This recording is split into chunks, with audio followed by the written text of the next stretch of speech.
Hola, Jorge Hugo. Hola, ¿se escucha bien mi voz? Sí, te escucho. No te vemos. Falta activar la cámara, me parece. Pero no, me dice que vos no me das permiso. Ahora sí, ya tendría que estar, Jorge. ¿Qué tal? The host. A ver. Vamos todavía. Entramos, muy bien. A ver si te veo bien. Vamos a ver los otros bípedos. Los otros bípedos pueden entrar. A ver si lo logramos. Ya entrar es un milagro. Sí. El otro día yo estaba más solo que Eva. No, increíble. No, la cantidad de botones, cantidad de link, cantidad de números que cargué, no se puede creer. No hackeé el Pentágono de milagro, te digo. Pero oíme, la única manera de aprender las cosas es hacerlas. Preguntale a... Vos sabés que es la primera vez que nos pasa, ¿eh? Hace 2 años que hacemos esto y no sé qué pasó con los links, que se armó un nudo, pero nunca nos pasó, ni en los primeros, que eran 2020, plena cuarentena, que era todo precario y casero, andábamos bien, pero bueno, siempre pasa. Esperamos 5 minutitos y van a ir entrando todos. Sí. Lo que vos quieras. Jorge Hugo, si te parece, el esquema es el siguiente.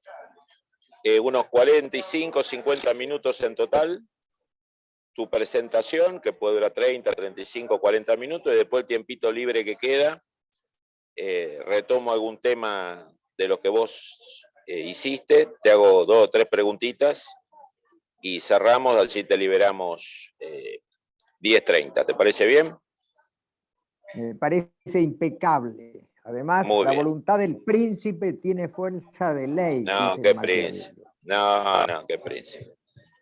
Yo estoy rodeado de mujeres en mi casa, así que no tengo ninguna capacidad imperial. No tengo ninguna capacidad imperial.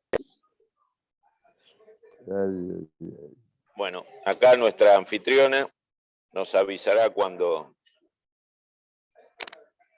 sean 9:30 y empezamos puntualmente. Te presento, te hago una breve presentación tuya. En realidad, digamos, arbitraria, porque con tu currículum tendremos que quedarnos hasta las 17 más o menos leyéndolo, pero vamos a ir a los puntos principales, porque si no, vamos a ir a los... 10 segundos. Vamos a ir a los grandes hits. Lo que nos falta es el videíto de vos en el 82 en 60 minutos. Ese sería... Ese después lo vamos a cargar. Cuando estuviste ahí atajando pelotas, pobre. El joven Herrera Vega atajando pelotas. Pero bueno. Señorita, ¿me escucha bien usted? Desarmando a las grandes potencias. Sí, perfecto. Buenísimo. ¿Vos nos avisás? Sí, hay que activar a alguien. Están entrando todos. ¿Se los habilitó para que entren o hay que habilitarlos? No, están habilitados, así que ya Buenísimo. está ingresando. Bueno, la gente esperemos 30 y arrancamos. Esa la tenés que contar. Esa la tenés que contar algún día, Jorge Hugo. En detalle. Carlitos Pañi me preguntó la vez pasada sobre el tema ese de Margaret Thatcher, que yo me enteré por mi cuñado, el hijo del director de la prensa, Maxito Gainza, que estaba en Londres, y me contó el chisme de la ciudad, que era eso. Estuvo linda la entrevista de Carlos, estuvo linda. Tenés que ir más seguido a televisión, Jorge Hugo. Vos sos medio... No. ¿Te gusta el low profile a vos? Me gusta... Tenés mucho que contar. Me gusta jugar al golf los fines de semana, cosa que es incompatible con la vida académica. ¿Pero qué académica? Tenés que contar tu experiencia práctica. No, bueno, la televisión y tenés que... No, la televisión tiene sus bemoles. Fíjate, Carlitos Pañi, que andaba suelto, ahora está ahí desaparecido. Lo hiciste... Está viviendo mucho en Miami, me parece. Pero va vos muy viste seguido allá. La cantidad de información que maneja, debe tener unos equipos Impresionante. Está muy bueno. El informe semanal que hace, muy bueno. Lo El de programa- anoche sobre energía, el gas, sabe de gas, de energía, de... qué Tiene una sé yo, memoria prodigiosa. Ayer se acordaba el lunes, se acordaba de los milímetros de los caños. Y bueno, Él- no sé si habría que cotejar esos números. No, me parece que le invocó. Lo que no le invocaba era el gobierno, que uno decía 33, el otro decía 32, otro decía 29, pero Carlos me parece que lo tenía claro. Bueno, son las y 30. Bueno, muy bien, Si empezamos quieren. entonces. Señoras, señores, bienvenidos a una nueva edición de la Cátedra Brasil de la Universidad UCEMA. Hace ya más de 2 años que estamos en este ciclo mensual de charlas, de conversatorios con personalidades de Argentina, de Brasil y de otras regiones del mundo que se especializan o han tenido experiencia académico-práctica con este gigante que es nuestro vecino brasilero. El día de hoy, como siempre digo, cuando presento un amigo, no está acá por amigo, está acá por su... Con los amigos me voy a tomar, con los amigos que no saben nada o que saben poco me voy a tomar un café y a comer. Con Jorge Hugo es un amigo y además sabe mucho. Además de haber sido embajador en Brasil, ha seguido desde el tiempo que abandonó ese cargo en la década de los 90 permanentemente la cuestión latinoamericana, la cuestión brasilera. Es muy activo en las redes sociales, en los chats, formación de grupos. Así que sé cómo sigue estos temas desde hace mucho tiempo, aún después de su pase a retiro, como dirían en las Fuerzas Armadas, en la carrera diplomática. Para hacerlo muy breve, su carrera diplomática ha abarcado los principales destinos que un joven diplomático puede soñar cuando arranca en el ISEN: Washington, Nueva York, Brasil, todo tipo de instituciones internacionales, jefatura de gabinete en la Cancillería, la Secretaría de Asuntos Latinoamericanos en la Cancillería, Premio CONEX, director durante mucho tiempo, quizás de uno de los comités más activos y productivos que ha tenido el CARI, que es el Comité de Energía, y que todavía lo sigue teniendo como miembro. Por lo tanto, las primeras veces que empecé a escuchar del tema gasoducto, Vaca Muerta, Brasil, eran en los informes que mandaba generosamente Jorge Hugo vía email. Hace muchos años, el comité que él dirigía ya hablaba de temas que ahora están en la tapa de los diarios, ¿no? Aunque lamentablemente nada indica que se vaya a avanzar en el corto plazo en ese proyecto. Así que Jorge Hugo, para mí es un inmenso honor, una gran alegría para nosotros, la cátedra de la universidad, contar contigo. Entre otras cosas, quiero aclarar que uno de los grandes hits de Jorge Hugo, después vamos a mandar el video a los participantes, fue ser la cara argentina, nada más y nada menos que en uno de los programas de mayor audiencia televisiva de Estados Unidos en plena guerra de Malvinas, donde Jorge Hugo fue una especie así de Dibu Martínez, como en la selección, que atajaba todos los penales. Así que para los jóvenes diplomáticos, los practitioners y los académicos, recomiendo que vean a ese joven diplomático bajo fuego. Así que la Argentina le debe gratitud a la actividad de Jorge Hugo en ese momento tan crítico de la diplomacia. Jorge Hugo, bienvenido, la audiencia es tuya. Bueno, señoras y señores, yo comienzo por agradecer a la Universidad del SEMA y especialmente a Fabián Calle, al que agrego la presentación que acaba de ser de mi persona un poco exagerada, el honor y privilegio de invitarme a hablar sobre Brasil y los BRICS en esta prestigiosa casa de estudios. El país con que me tocó estar más relacionado en mi carrera diplomática, como acaba de contar Fabián Calle, fue Brasil, único país en el que desempeñé las funciones bilaterales de embajador, debo decir, durante los 3 últimos años de la presidencia de Carlos Menem. Creo que Brasil es el principal socio de la Argentina desde todo punto de vista. Hemos sido enemigos en la guerra que nos declaró Pedro I en 1825 y de cuyo tratado de paz en 1828 surgió la independencia del Uruguay. Urquiza, por su parte, en alianza con Pedro II, venció en la batalla de Caseros contra Rosas en 1852.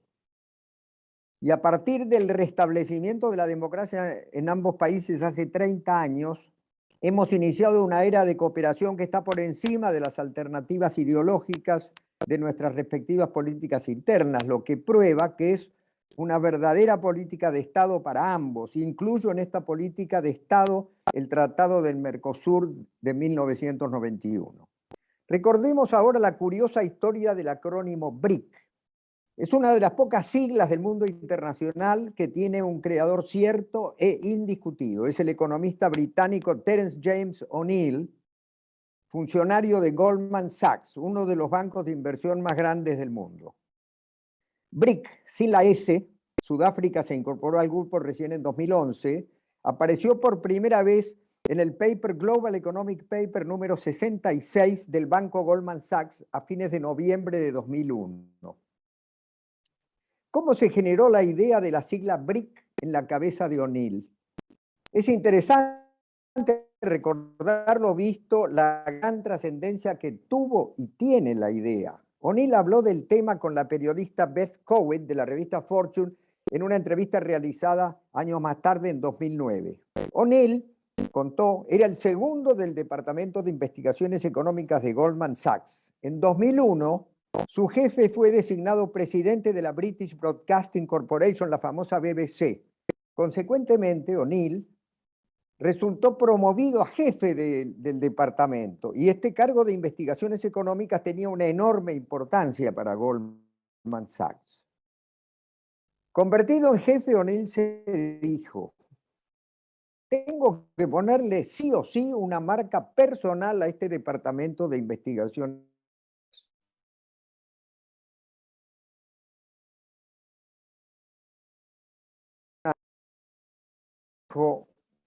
De hecho, fue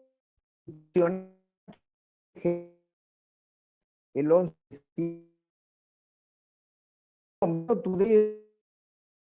no la para las cuatro principales economías emergentes.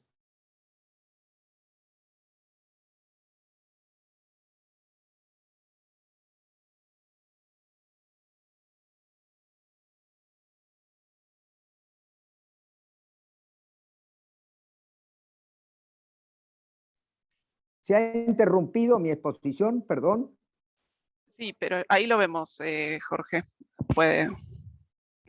Bueno, repito entonces, O'Neill dijo que el hecho que motivó la idea de BRIC fue el ataque a las Torres Gemelas de Wall Street el 11 de septiembre de 2001. A pesar de la magnitud del atentado, el mensaje que quiso dar con agrupar a las cuatro principales economías emergentes era que el proceso de globalización no se interrumpiría y seguiría creciendo y avanzando.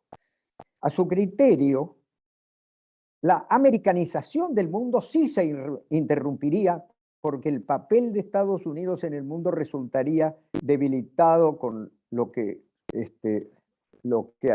había ocurrido con el atentado. En noviembre de 2001, transcurridos 2 meses del ataque, O'Neill escribió un paper titulado Construyendo mejores ladrillos, y vean ahí el juego de palabra BRICS para la economía mundial. El juego de palabras hizo que Brasil encabezara la lista de los 4 países que iban a ser analizados. El documento distribuido a los clientes del banco afirmaba: durante 2001 y 2002, el crecimiento de la actividad económica de las principales economías emergentes llegaría a superar el de las economías del G7, o sea que crecerían más rápido que las del G7. Segundo, a fines del año 2000, el PBI, sobre la base de la paridad de poder de compra PPP de Brasil, Rusia, India y China, BRIC, alcanzaría el 23,3% del Producto Bruto Mundial.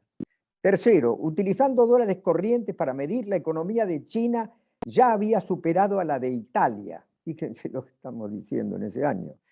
Cuarto, que en la década 2000-2010 la contribución de los BRIC y especialmente China en la producción mundial crecería, generando importantes cuestiones relativas al impacto global de las políticas fiscales y monetarias que adoptaran los países BRIC. Quinto, de acuerdo con las perspectivas mencionadas, los foros internacionales de países dedicados a la elaboración de políticas públicas deberían reorganizarse. En particular, el G7 debería incorporar representantes de los países BRIC.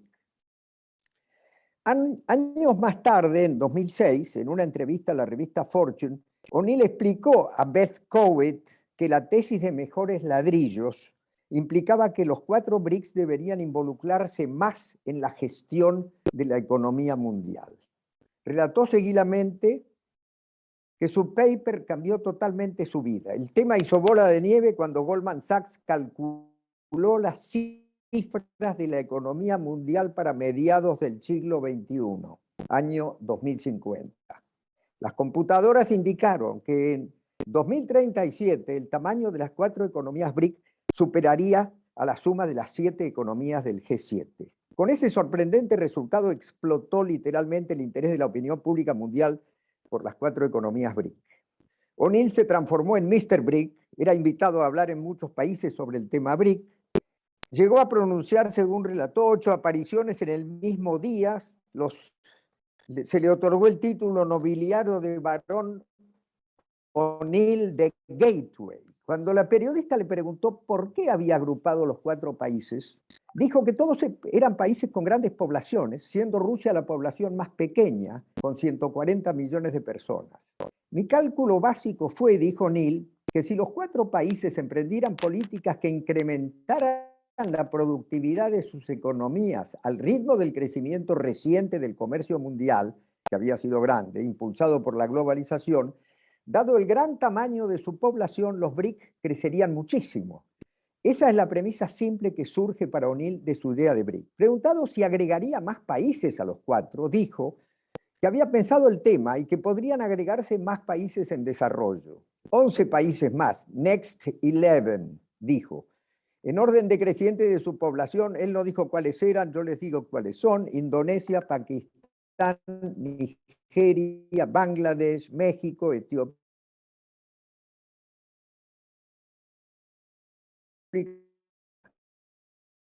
Preguntado si suprimiría a alguien de la lista, recordó que mucha gente, la entrevista fue en junio de 2009, le sugería suprimir a Rusia con el argumento de que su economía sufría una fuerte crisis económica.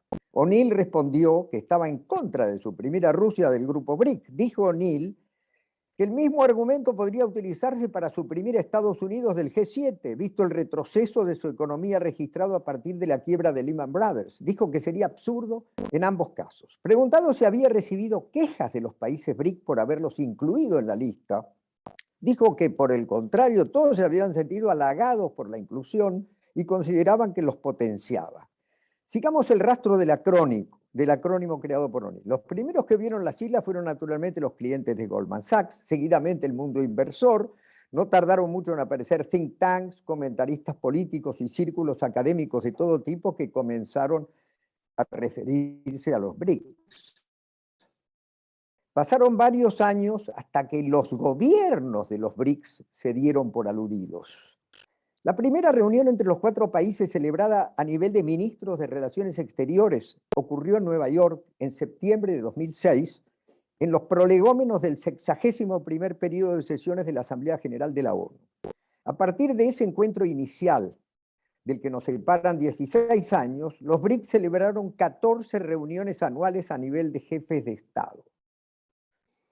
Analicemos el grupo. Ningún país desarrollado, son los grandes países emergentes, grandes por territorio y por población, no buscan un nuevo camino para lograr el desarrollo, parecería que siguen el camino de desarrollo que siguió la historia económica de Estados Unidos. Todos los países BRICS han adoptado el capitalismo. Si ponemos la lupa en Brasil, vemos que en los 8 años del gobierno de Lula, 2003-2010, Brasil fue el país que menos creció de los 5 BRICS, ahora ya incluyendo a Sudáfrica, a pesar de que los gobiernos de Lula consiguieron que 30 millones de brasileños ascendieran de la clase baja a la clase media. En esos años Brasil también creció menos que la Argentina, Chile, Uruguay, Colombia, Venezuela y Perú. Existen indicios de que infelizmente la economía de Brasil también ha estado estancada durante los últimos 4 años, 2019-2022, marcados por la pandemia. Su crecimiento ha sido de 1% anual, sin llegar a cubrir el crecimiento de la población. En cambio, en los pronósticos de Goldman Sachs para mediados del presente siglo, año 2050, como mencioné, Brasil aparece con muy buenas perspectivas en materia de crecimiento. Y acá tenemos una noticia de último momento, como dirían en la tele. Una buena noticia es que en el primer trimestre de este año 2022, Brasil ha crecido 1%. Dante Sica ha calculado que Brasil, cada punto porcentual que crece, induce un crecimiento de 1/4 de punto en la República Argentina. Un poco de estadísticas de los países BRICS.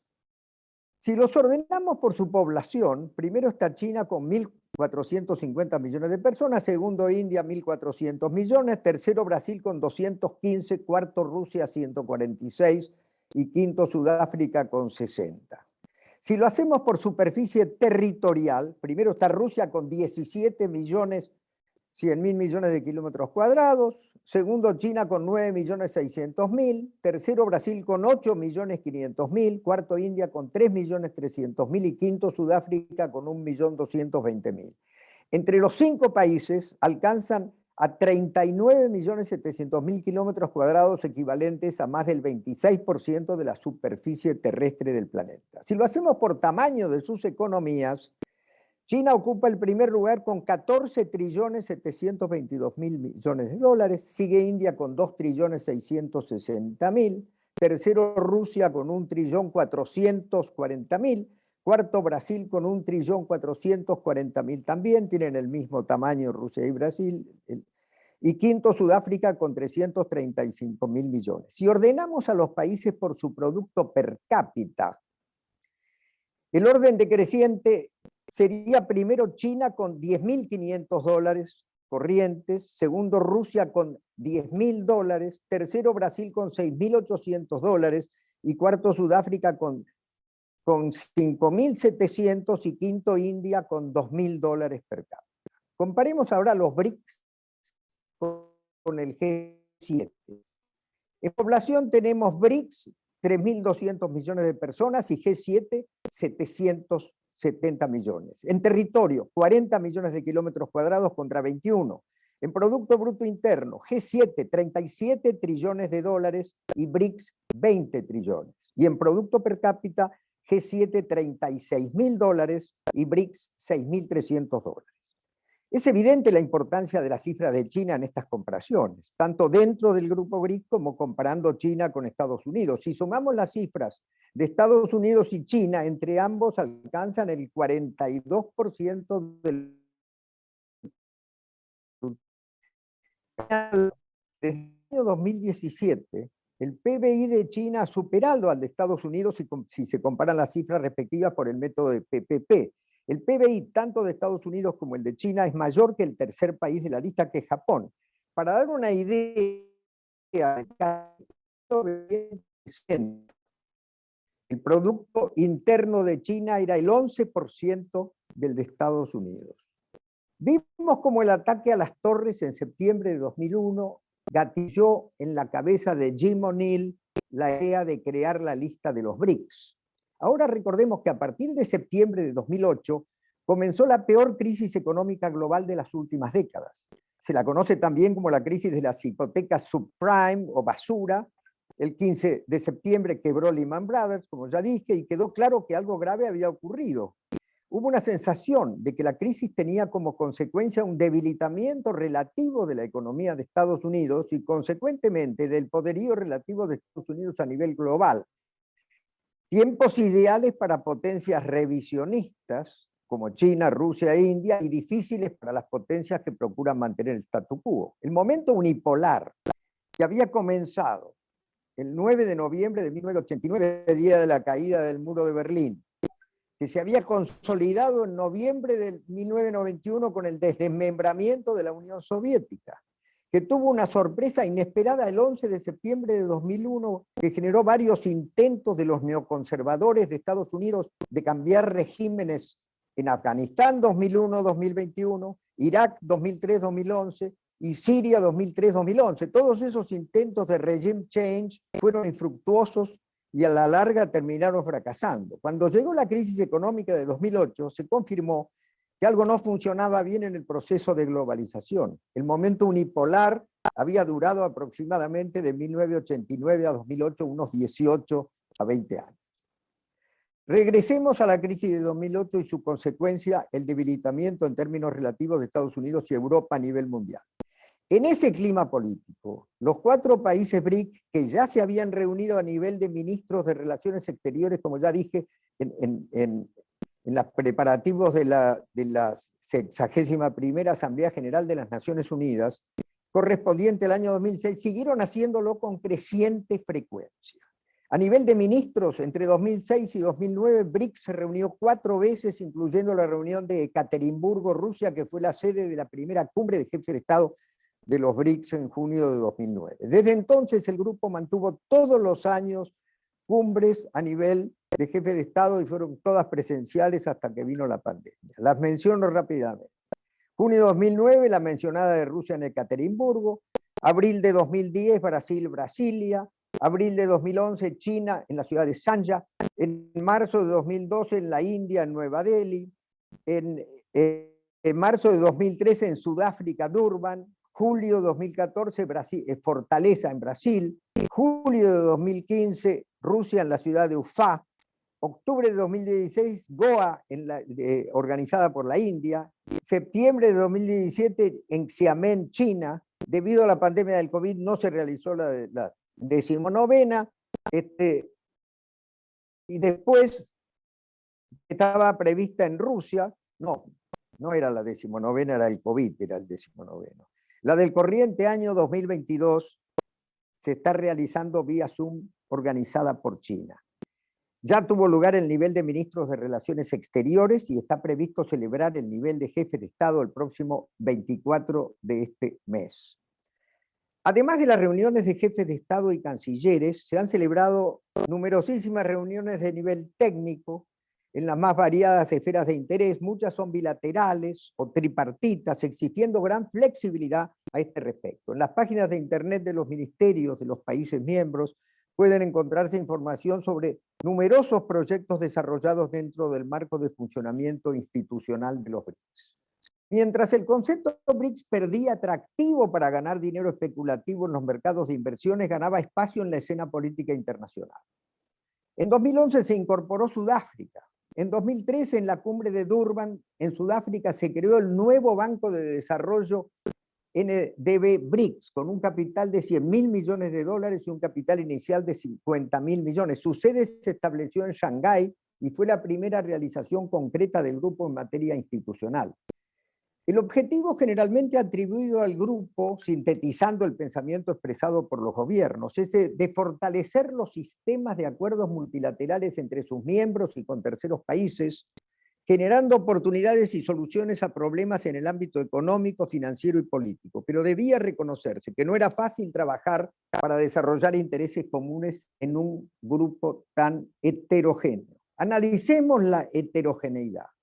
3 de los países son potencias nucleares y 2 de ellos optaron por no poseer armas nucleares, Brasil y Sudáfrica. Divergen en muchos aspectos. Sudáfrica tiene una población joven, edad promedio 27 años, mientras que Rusia tiene un promedio de casi 40 años. Hay economías más centralizadas como China y Sudáfrica, o más federales como Rusia, India y Brasil. Sudáfrica e India son regímenes parlamentarios, mientras que Rusia, Brasil y China son presidencialistas desde otra óptica. Mientras que China es un régimen de partido único, Rusia y Sudáfrica tienen partidos hegemónicos. Brasil e India, sistemas multipartidarios, sobre todo Brasil, con diferentes niveles de fragmentación. Rusia es sin duda una autocracia y India una democracia. Para tener una idea de los temas de las agendas de los BRICS, cabe señalar que en la 11ª cumbre 2019 Itamaraty propuso como baliza la cooperación en ciencia, tecnología e innovación, la economía digital, la lucha contra el crimen transnacional organizado, la interacción entre el nuevo Banco de Desarrollo y el Consejo Empresario de los BRICS, temas clásicos de una orientación capitalista del crecimiento económico. Imposible dejar de mencionar la guerra de Ucrania en esta disertación, teniendo en cuenta que Rusia, país BRICS, inició la guerra con su invasión el 24 de febrero, desatando el mayor conflicto bélico desde la Segunda Guerra Mundial.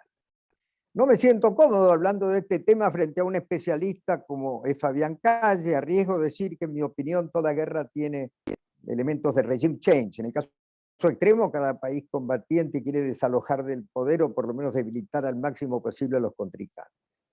Los cambios de régimen se originan generalmente en grandes choques de política interna, guerras civiles o guerras internacionales. En Kiev se han sucedido gobiernos prorrusos y antirrusos. Son procesos complejos hacia la democratización y no entraré en detalle. La Revolución Naranja se extendió desde fines de noviembre de 2004 hasta enero de 2005, 9 años más tarde, noviembre y diciembre de 2013, y enero y febrero de 2014, la revolución de la Plaza Maidán provocó 100 muertos. El 22 de febrero, Yanukovych huyó a Rusia y dejó el poder a la oposición. Claro caso de regime change.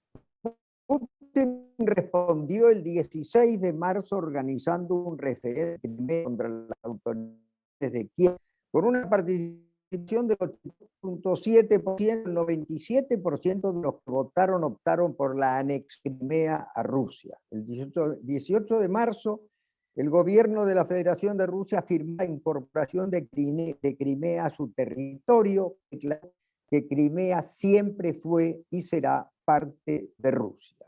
El 24 de marzo el presidente Obama convocó al G8, propuso suspender la participación de Rusia en el grupo, lo que fue aceptado. El G8 volvió a convertir en G5. La razón dada fue justamente la anexión de Crimea a Rusia, y en abril de 2014 surgió un movimiento armado prorruso en las regiones de Donetsk y Lugansk. Se ha estimado que murieron en esa región en los últimos años, antes de la guerra actual, 14.000 soldados y civiles.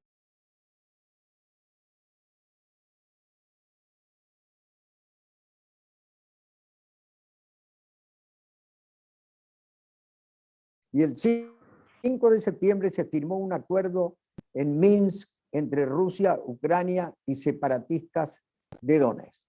El 21 de mayo de 2014 se registró un hecho importante y pido atención para eso. Rusia y China firmaron un tratado que prevé el suministro continuo de gas ruso en grandes cantidades a China por un periodo de 30 años.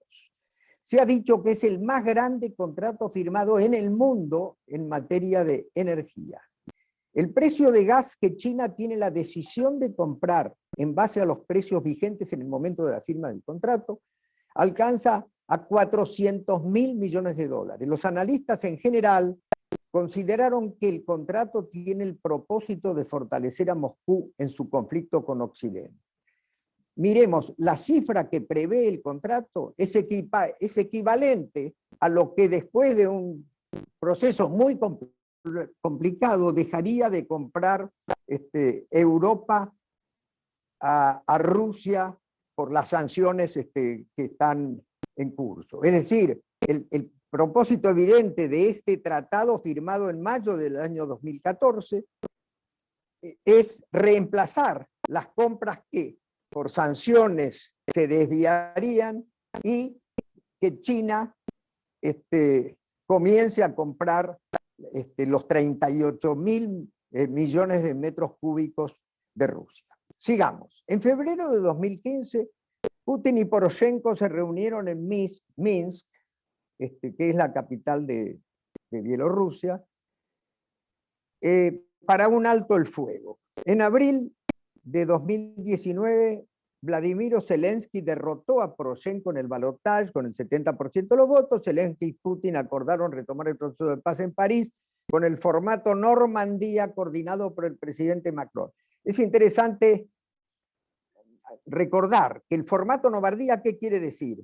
Es un formato de 4 países que son, por una parte, Alemania, Rusia, Ucrania, Alemania y Francia, nada menos. Eso es interesante tener en mente por lo que voy a mencionar más tarde. En agosto, 40 países de la Unión Europea pidieron a Moscú devolviera la península de Crimea a Ucrania. En diciembre, la CIA avisó que Rusia tenía 175.000 soldados en la frontera con Ucrania para invasión a principios de 2022.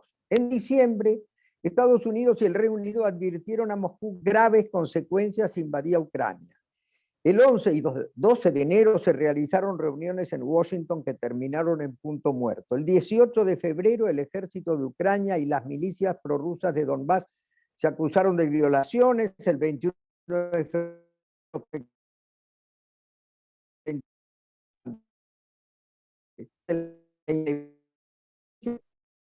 febrero la Unión Europea acordó por unanimidad un primer paquete de sanciones económicas a la Federación.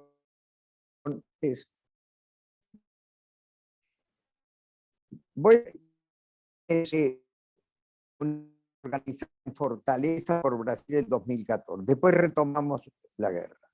La sexta cumbre de Fortaleza organizada por Brasil fue un momento culminante de la historia del grupo BRICS.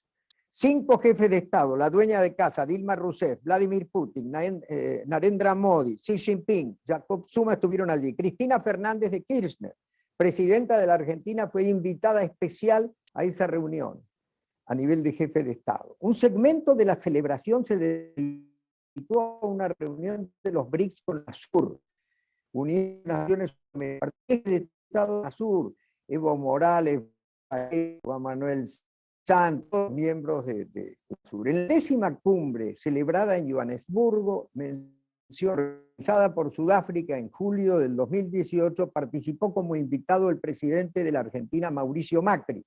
Lo hizo como presidente del Grupo de los 20 y miembro del Mercosur. Macri mantuvo también una reunión bilateral con Michel Temer, presidente de Brasil, como consecuencia de la destitución de Dilma Rousseff por juicio político en agosto de 2016. Macri se reunió también con Vladimir Putin, Xi Jinping, Narendra Modi. En su discurso en la cumbre, Macri dijo: es momento de fortalecer la gobernanza global con franqueza, pero con respeto, con principios, pero con soluciones prácticas.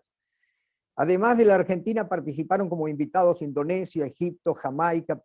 Siempre se invitan en lo que se da en llamar BRIC Plus algunos países invitados especiales. Llegamos a los acontecimientos más recientes. El 4 de febrero de este año, en su último encuentro en Pekín, importantísimo esto que voy a decir ahora, Putin y Xi Jinping, mostrando una unidad sin precedentes, firmaron una extensa declaración de 5.000 palabras en la que señalan que la protección de sus intereses fundamentales se basan en la soberanía estatal, la integridad territorial, se oponen a la influencia de fuerzas externas en sus asuntos internos.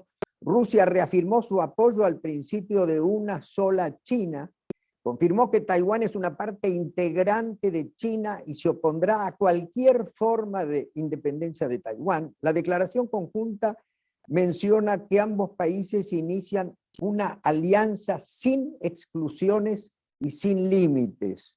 Yo tengo los textos esos, si alguno de los estudiantes o profesores quiere tenerlos. Hay un texto de una conversación previa. Conversación es el nivel menos formal de la política internacional, y en esa conversación se menciona que el día 14 se concordó en el texto, es una declaración conjunta que menciono yo, la extensa declaración de alianza entre China y Rusia. El 21 de febrero Putin reconoció, vamos a recordar que en ese mismo día, en Pekín, los Juegos de Invierno, Alberto Fernández incorporó a la Argentina la iniciativa Franja y Ruta de la Seda, una de las principales iniciativas internacionales del gobierno de China. El 21 de febrero Putin reconoció la independencia de Lugansk y Donetsk, ya lo habíamos dicho. Al día siguiente la Unión Europea acordó el paquete de sanciones. Vemos ahora, el jueves 19 de mayo se realizaron 2 reuniones. la de partidos políticos y la cumbre a nivel de ministros de Relaciones Exteriores. Cabe señalar que el Partido Justicialista de la Argentina tiene desde hace años una relación acordada con el Partido Comunista de China. En la reunión Zoom del Foro de Partidos Políticos de los BRICS, el embajador de la Argentina en China, Sabino Vaca Narvaja, leyó un mensaje del presidente Alberto Fernández. Según los medios, ratificó la estrategia geopolítica de que la Argentina se sume al grupo BRICS, lo que definió como una excelente alternativa de cooperación. Para el presidente Fernández, los BRICS son sin duda un grupo de países determinantes para el desarrollo económico mundial. Desde Brasil, el ministro de Hacienda de Bolsonaro, Paulo Guedes, declaró que impulsa a la Argentina a sumarse como miembro del nuevo Banco de Desarrollo NDB BRICS. El canciller Santiago Cafiero, en su discurso, declaró que mantenía su visión negativa y preocupación sobre los efectos políticos y económicos de la guerra en Europa e instó al cese de fuego entre la Federación de Rusia y Ucrania, lo que considera imperioso. Escucharon a Cafiero, los ministros de Relaciones Exteriores de Rusia, Lavrov, Pandor de Sudáfrica, Wen Yi de China, Banishkar de India y Carlos Alberto Franco França de Brasil. La reunión en la que participó el canciller Cafiero se realizó bajo el formato BRIC Plus. El 24 de junio se realizará también vía Zoom la 14ª cumbre a nivel de jefes de Estado. Según los medios, fuentes del Palacio San Martín han manifestado que en esta reunión cumbre de los BRICS no se decidirá el ingreso de la Argentina como miembro pleno al grupo BRICS. Los jefes de Estado de los 5 países miembros analizarán el tema diálogo de alto nivel sobre el desarrollo global. Cabe señalar que la Argentina apoyó la suspensión de Rusia en el Consejo de Derechos Humanos de las Naciones Unidas. En cambio, no apoyó su expulsión como Estado observador en la OEA, ni desea expulsar a Rusia del G20, posición que la Argentina comparte con Brasil y con México. China, por su parte, por razones evidentes de su política con relación a Taiwán, insiste decididamente en el respeto de la integridad territorial de todos los países. En la reunión en la que participó Santiago Cafiero participaron también los cancilleres de Sudáfrica, Brasil e India. Nadie sabe cuál será el resultado de la guerra en Ucrania. Sería posible que se firme un tratado de paz, pero no es para nada seguro. La mayor parte de los analistas considera que es improbable la utilización de armamento nuclear en el conflicto. También se coincide en que solo participarán fuerzas armadas rusas y ucranianas manteniéndose el carácter regional del conflicto. Muchos analistas, cabe señalarlo, al aceptar el carácter regional de las operaciones militares, no descartan que la economía mundial sufra efectos muy importantes de nivel global. Jorge Castro, por ejemplo, en una reunión en el Palacio San Martín, dijo: la guerra ha dejado de ser un conflicto entre Rusia y Ucrania y se ha transformado en una guerra global de carácter prolongado. Pero esto solamente en la cuestión de la economía mundial, que efectivamente está sufriendo efectos importantes. Es verdad que casi todos los países del mundo se han pronunciado por la condena de la invasión realizada por Rusia a Ucrania. Pero en lo que respecta a las sanciones dispuestas contra Rusia por iniciativa de Estados Unidos y Europa, muchos países adoptan posiciones diferentes. Pongamos, por ejemplo, lo que pasa en la PEC, Asia Pacific Economic Cooperation. Tiene 21 miembros. 6 países acompañan la aplicación de sanciones contra la Federación de Rusia: Estados Unidos, Canadá, Australia, Nueva Zelanda, Japón y Corea. Pero los 15 restantes se negaron a aplicar sanciones a Moscú. Como ya mencioné, el 24 de junio se reunirán vía Zoom los jefes de Estado de los BRICS con una decena de países en desarrollo intermedio como invitados especiales.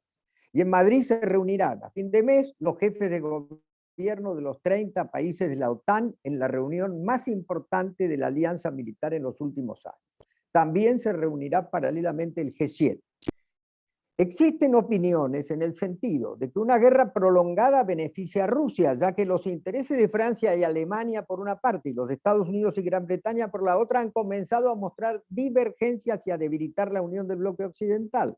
También ha trascendido que Putin querría tener completada la toma de Donbass el 1 de julio, con lo que, según se está popularizando un porcentaje, tendría el control sobre el 20% del territorio ucraniano.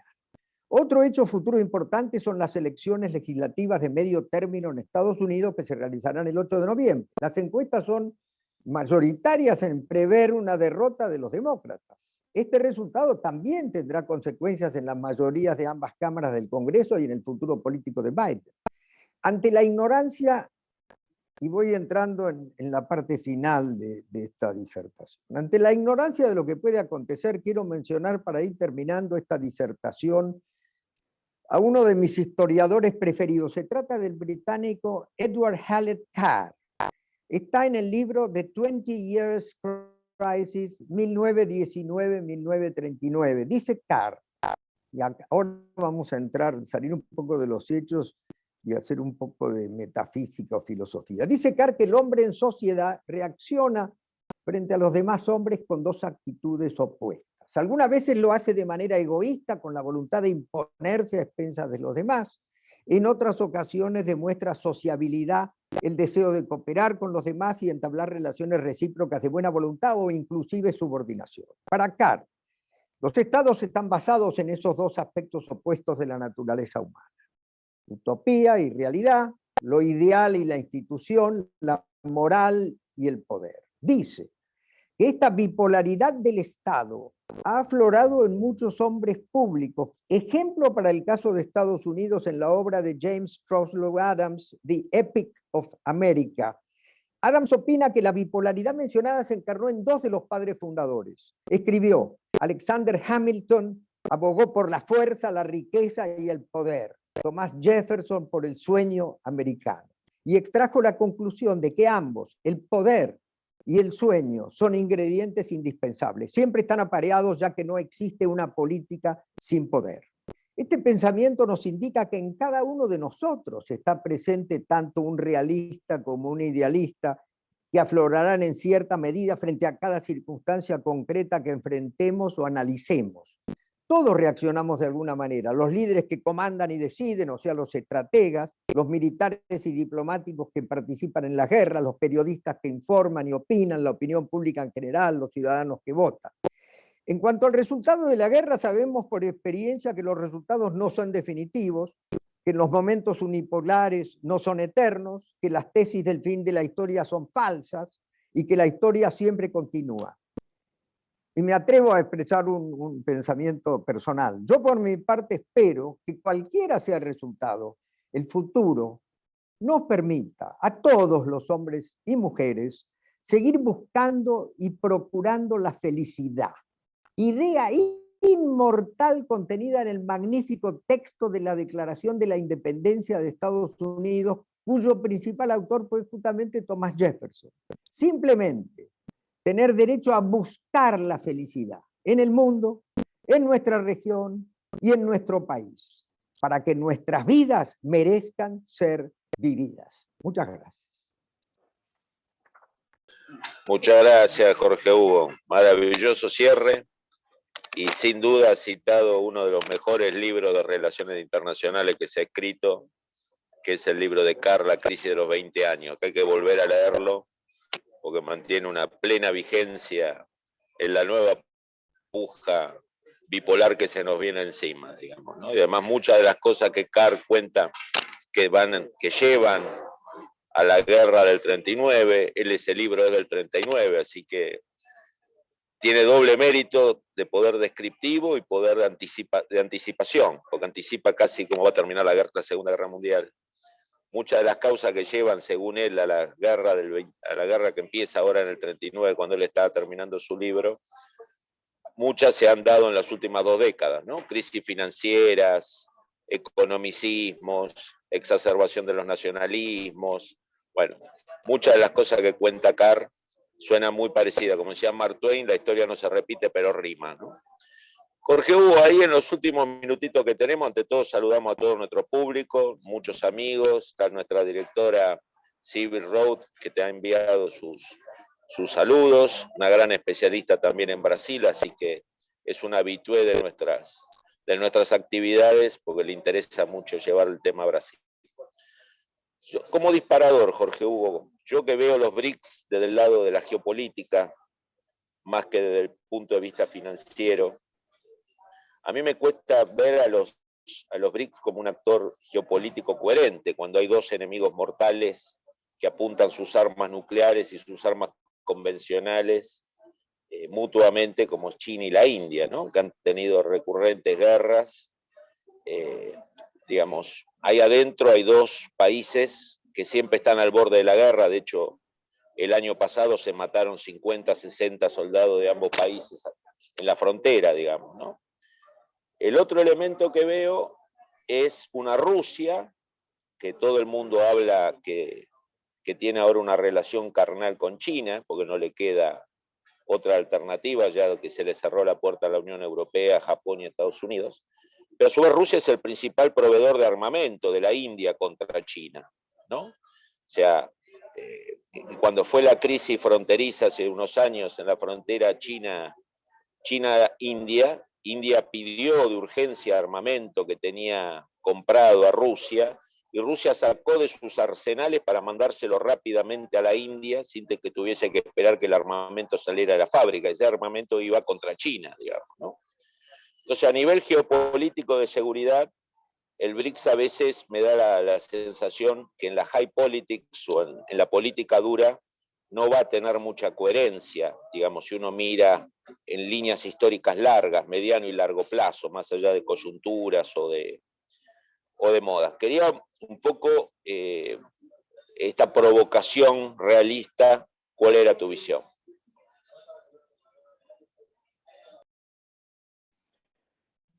Bueno, muchas gracias por el homenaje de hacer ese comentario a mi charla.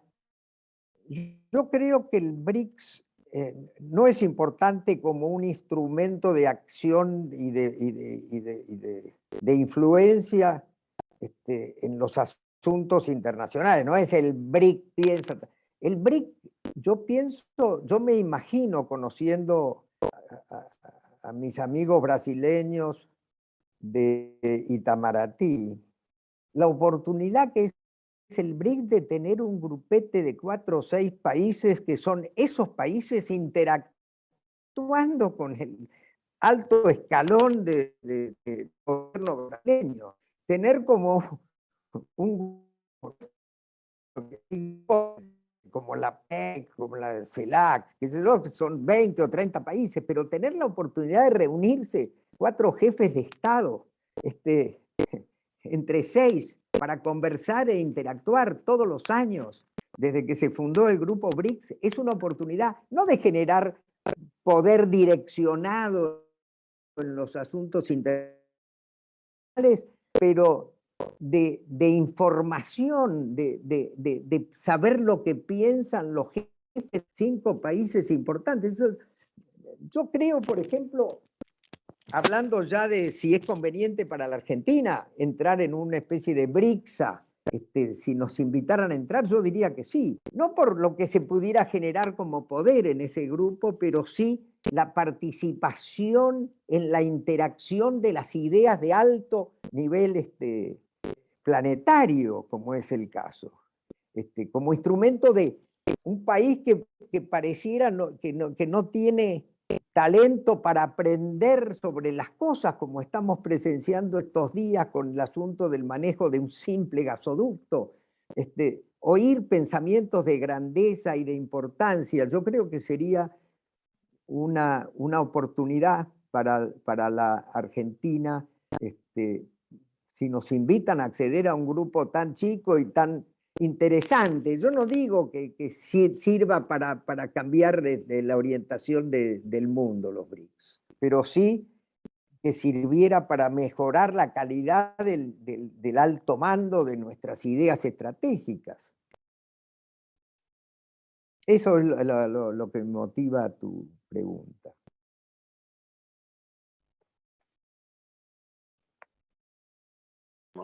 Desde diciembre del 19 el gobierno argentino ha decidido no tener relaciones políticas con Brasil porque no le gusta el presidente de Brasil, ¿no? Son lujos que usualmente los países no se dan, menos cuando el gobierno que no te gusta gobierna un país que maneja 5 o 6 veces tu PBI, digamos, ¿no? y que este es tu principal socio comercial y la principal 50% del PBI de Sudamérica. Pero bueno, son cosas que se suman a la tragicomedia argentina, ¿no? No tener relaciones con Brasil hasta que vuelva Lula o alguien que me guste. Llevamos 2 años de no relación política, más allá de los esfuerzos sobrehumanos de Scioli de hablar con Lula, con Bolsonaro, con los hijos de Bolsonaro, con los militares. Pero bueno, Scioli es un embajador, pero no es el que toma las decisiones en la política exterior argentina.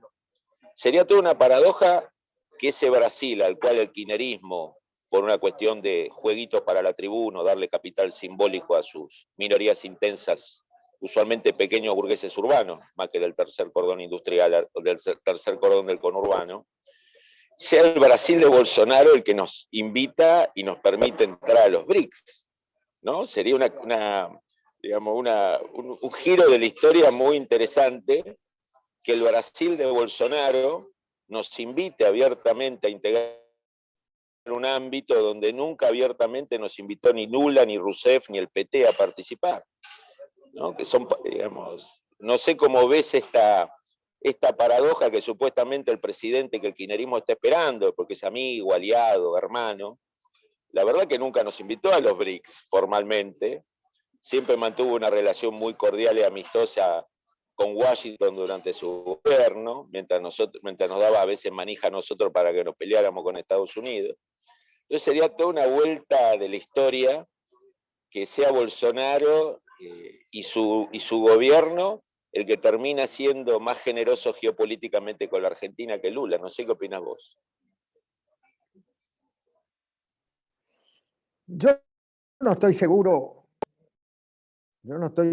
que, el alto comando de Brasil esté de acuerdo en hacer ingresar a la Argentina a los BRICS. Yo no sé quién sería nuestro padrino para entrar a los BRICS. No me extrañaría que fuera China o más que Brasil. Yo creo que es indispensable, sí, desideologizar, no hablo de desideologizar en el sentido de que uno como persona no tenga un esquema de valores y de convicciones profundas. Digo que para hacer alta política exterior tenés que desenchufar esa parte de tu cerebro y estar hablando con una persona que tal vez piensa lo contrario que vos. Y tener que actuar de una manera racional para que tu país incremente su influencia, su crecimiento económico, su capacidad de desarrollar grandes obras públicas, por el know-how de tus interlocutores, piensen lo que piensen. Además, es obvio que un ejercicio de continuidad de ese tipo requiere saltearse las desavenencias ideológicas de los regímenes que van a ir gobernando ambos países. Yo creo que tenemos que tener diplomáticos que, lejos de estar formados en el corsé ideológico, y si no estás en ese corsé ideológico no servís, tenés que irte a tu casa, vienen otros, eso no sirve para manejar procesos de larga duración. De manera que me parece indispensable generar diplomáticos que estén por encima de la cuestión ideológica que vemos que es el jueguito de la tribuna de quién va y quién no viene y quién es invitado y quién no es invitado a las reuniones. Eso me parece un disparate mayúsculo.